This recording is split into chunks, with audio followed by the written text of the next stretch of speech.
Unsolicited success examples. Let me give you some real world examples of unsolicited success, as in unsolicited proposals, because sometimes hearing the actual plays makes everything click. Got it? All right. The solar company that beat everyone to the money. A mid-sized solar company noticed something simple. Several federal warehouses were still using old lighting systems, and they were also paying huge energy costs. The government loves to save money, as we see right now. Instead of waiting for the RFP to be published, they wrote a 2-page unsolicited proposal showing how much money the government would save, how rooftop solar would reduce operating expenses, how the project could fit into the agency's sustainability goals. That was it. No fancy pitch deck, no 50-page technical proposal. I don't know how many people showed me those things, and I'm like, this is unnecessary. It's stressful to even look at.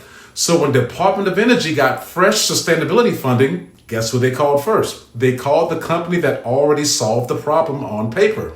They didn't just apply for a contract, they created the opportunity for themselves. Now, example 2. The medical staffing firm that became the pilot. A medical staffing firm saw that VA clinics in their region were consistently understaffed on nights and weekends.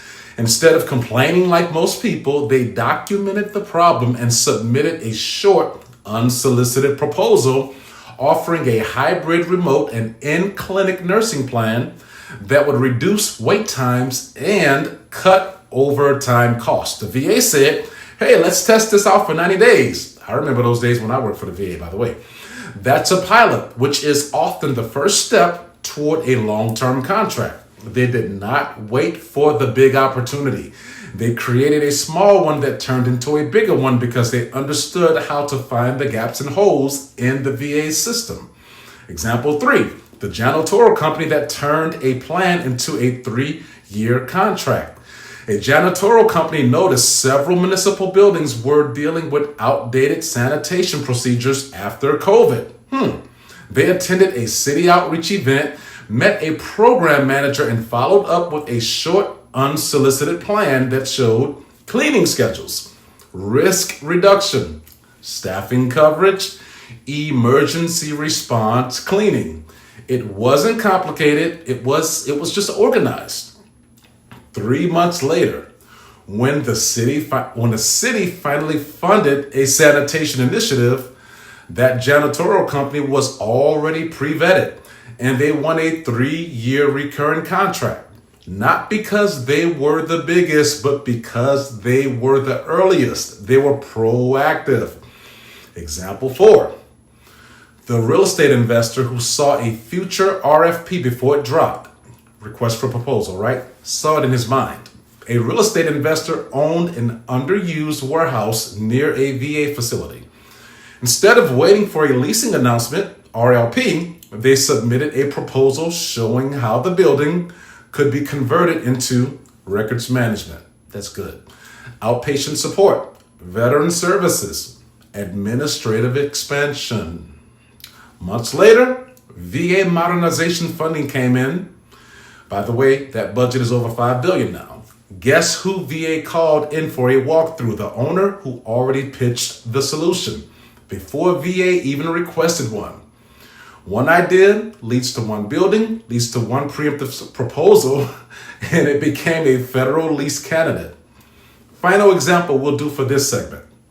The private equity group that partnered with an SDVOSB, a mid-sized investment group, wanted stable, low volatility income, not tied to the stock market. They partnered with that SDVOSB, Service Disabled Veteran-Owned Small Business, positioned for government leasing, co-acquired a commercial office property, aligned it for federal compliance, and submitted it as a solution to a long-term agency need. When the lease was approved, they locked in a 10-year federal tenant, guaranteed rent, zero market risk, and contract-backed stability project. That's not speculation, that's actual infrastructural wealth. So, For the final overall practical example, right?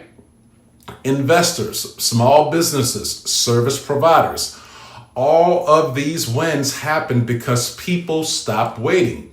They didn't say, well, let's see what's on SAB.gov so we can bid on it. They actually took the time to ask, what problem already exists within this agency and how can I put my company in alignment to be the solution? That's the game. Unsolicited success by understanding how to tie your business into the infrastructure where capital is already flowing. By the way, you heard me use the term RLP. That's request for lease proposal. You heard me use the term SDVOSB. That's service disabled veteran-owned small businesses. The reason why investors and other companies out there should want to partner with them, SDVOSB, is because they will typically get priority on most government contracting opportunities with the VA. It's called the Vets First Initiative, and it makes total sense, right? Thanks.